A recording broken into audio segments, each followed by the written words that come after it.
You came here 1 month. Within the month, you already found a girl. 50-50. But in Vietnam, The guy normally is the breadwinner. so you pay for everything. What were the big differences between dating in the UK and dating in Vietnam? You never had like insecurity issues?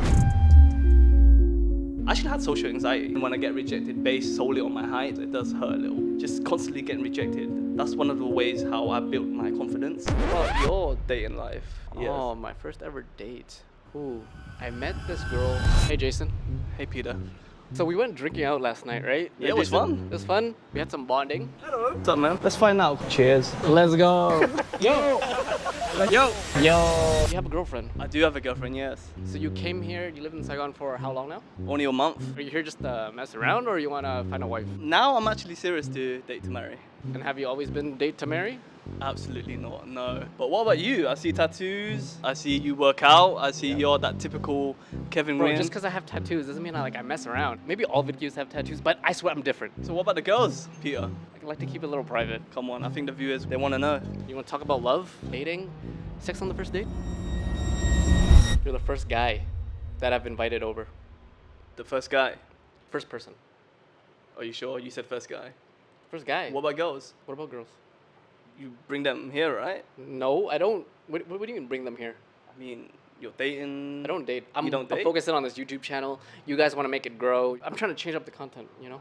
So you've been here for just exactly a month. Yes, I've been in Saigon for a month. Did you come here with the intentions of finding a wifey? That wasn't my intention to come here to find a Vietnamese wife, I guess, Yeah. or girlfriend. I wanted to kind of explore my parents' background more and kind of try to understand them more. And I have a lot of family here in Vietnam too, so Cool, bro, but let's put that to the side. no family We're- talk. We're here talking about sex. Yeah. Straight to the point. Yeah, straight to the point. How was your dating life from back home? Back home in UK was actually pretty good. Mm. I didn't date any Vietnamese girls or Asian girls actually. I only dated like Western girls, Latin girls, a bit of Why? a mixture. I don't know why. It wasn't really my Hatred? It wasn't my hatred for my parents. No. You're not dating your sister, your mom? No, it was. I don't know why. I just gravitated towards that more. I do find myself a bit more British than Vietnamese sometimes, but you know, after coming to Vietnam, I don't know what happened You got in the my yellow brain. fever. Just switched. Interesting. Did you feel attractive when you were in the UK as an Asian dude? I'm a bit delusional when it comes to this type of stuff. So Yeah. when I look in the mirror, all I see is 6 pack, 6 foot, 6 figures. But yeah, as you can see, I've got none of that. You never had like insecurity issues of dating in the UK? Like you have struggles as an Asian dude? I did have struggles, but I don't know if I ignored it or I just put it aside. But every now and then it does come and go, especially about my height. Because I know back in the UK, everyone's taught, right? We're Everyone's both like, manlets. We're both like Yeah. 5'5", 5'6". yeah. We're actually 5'4". Well, I might be 5'2" actually, who knows? But I had insecurities, especially when I was younger. But as I've grown older, I tend not to care as much. But every now and then when I get rejected based solely on my height, then it does hurt a little. Come on. Because like I interviewed my other friend, Guang Do. Yes. As an Asian in the West, I didn't enjoy that much of success in terms of dating. It was more a swim against the tide. He's from Germany and he talked about the exact same thing. Like he didn't have enough success in Germany because, dude, Germans are tall, bro. Very tall. The Europeans. Yeah. And as kind of bad it is to say as a guy, height matters. Height does matter. And everyone knows it. Deep down inside their heart, they know it. They might not say it out loud because it might be controversial or whatever. But yeah, height matters. It's not a problem, right? If you ever use like dating apps, I'm sure girls put the height limit minimum at least 5'8". Yeah, So like 5'8". people like us would never. Well, I lie about my height, so it doesn't matter. So What I else do you still lie get about, through. bro? I still get through. Yeah. But then when I'm actually on a date, they're like, oh, Jason, what are you doing down there? Actually, I've had a couple of those in Canada where they're like, you're shorter than I thought. Yeah. Yeah, I'm like, ooh. But then you still felt confident, right? You said Yeah, you yeah, dated yeah.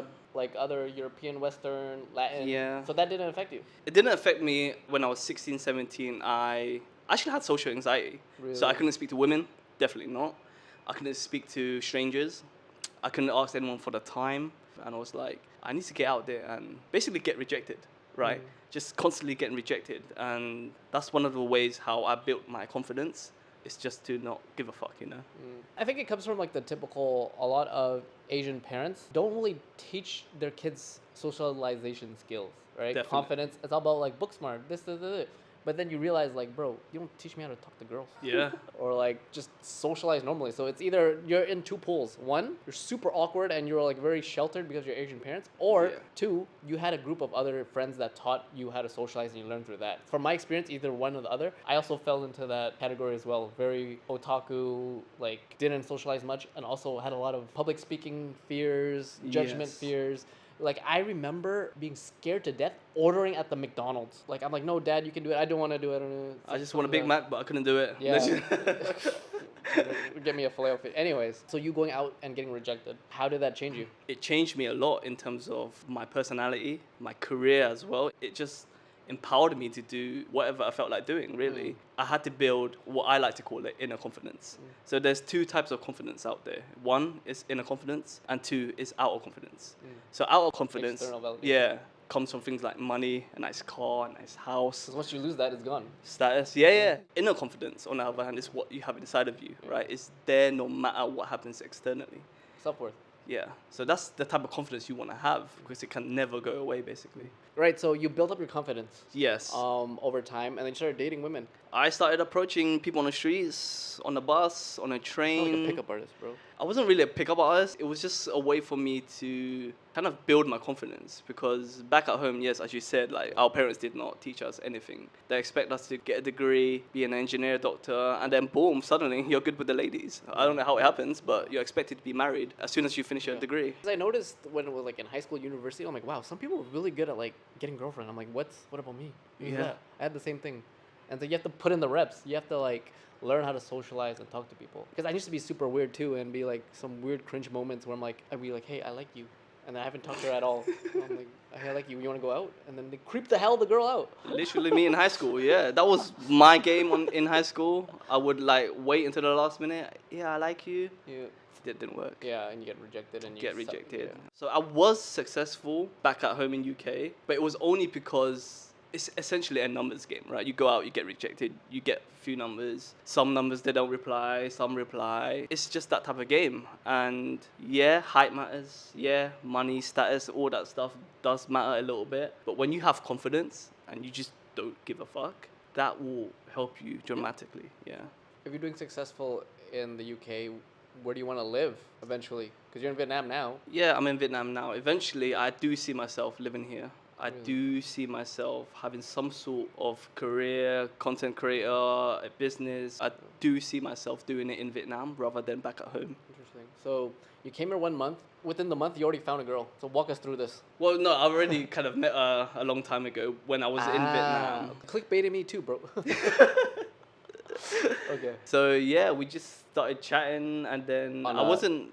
A dating app or what? No, it was an app. It was a app for learning Vietnamese and English. But be honest here, bro. Did you go on it to like try to get a girl, or do you actually want to learn Vietnamese? No, I actually want to learn Vietnamese. So what made you cross that teacher-student boundary? I don't know what it was. It was just one time we just called each other and then we just spoke on the phone for like 3 hours that night. And then after that, it just happened, really. You're like, hey, I like you. Or like, Yeah, I like you too. And then, And then you came here, you came back and you saw her, right? yeah, I came back and I saw her, yeah.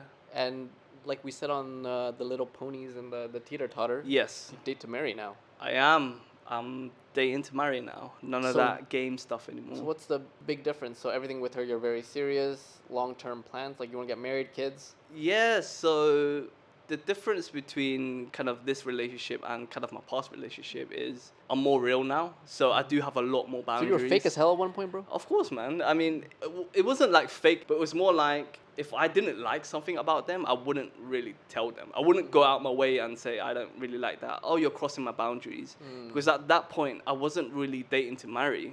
And now that I'm dating to marry, I'm like, oh, these are my boundaries, by the way. You can respect them, Yeah. or you can't. You came here, you met her in person. I met her in person for How the was first that? time. It was pretty cool, actually. And she's actually taller than me.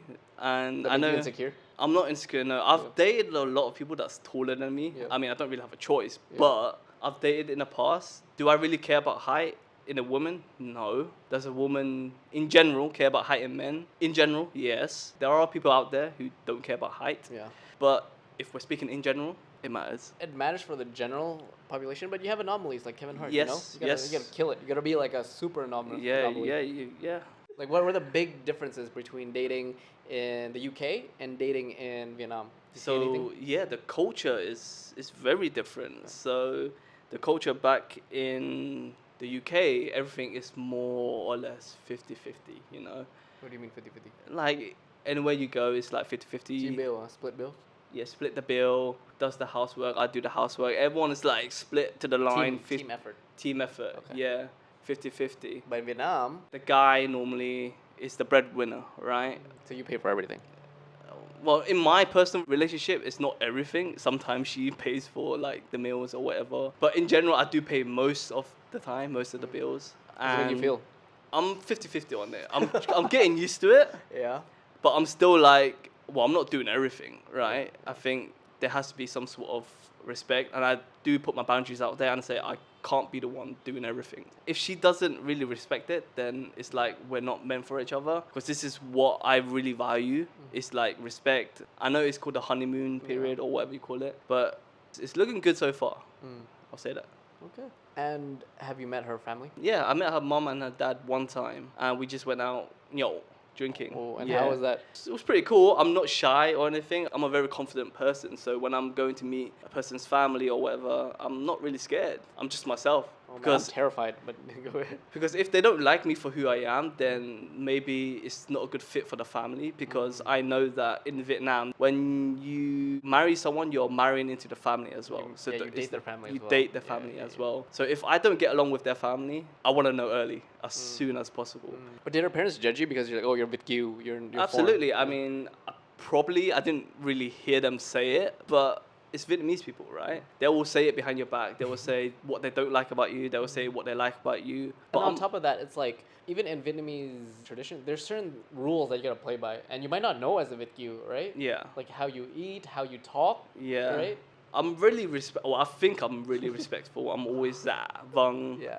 Older people, chú, go. I'm really respectful in that terms, but I'm also very cheeky. You know, I'm British, so I do have that British humor. Chappy lads. bro. Chappy lad, yeah. I have that banter. So sometimes it does come out, even in Vietnamese. Yeah. I like to kind of chill, make Yeah. the chú, go. I'm not Cheo ngại. means? Roasting, Yeah. joking, Yeah. chopping. That's Vietnamese too. God, get mixed up. Chao. Chao means poke. Yeah, chop, meow, poke. So yeah, that's a lot about you, bro. Thanks Yeah. for telling the audience what it's like to date a Vietnamese girl. Yeah, but before we end, Peter, I think people want to know, what Know about what? your dating life? In general? Yeah, in general. In general, I've always been single. Always been single. I'm a virgin, bro. Then we can't have general. Let's get specifics. Your first ever date in Vietnam. First ever date? Yes. Oh, my first ever date. Who? I met this girl on Tinder. Yes. Right? Met her at Wing Hue. And then she didn't really look like her photos. And then it was a great time. And we went up to the coffee apartments that we Okay, went yeah. up to. And we chit chat. I'm like, this conversation, my Vietnamese was not that good. It went on way too long. And then bye-bye. And then I went home. That was my first date. And did you ever see her again? Nope. Nope. That was it. Damn. Okay. See? Dine and dash. All right, thanks, bro, for the interview. Thanks, bro.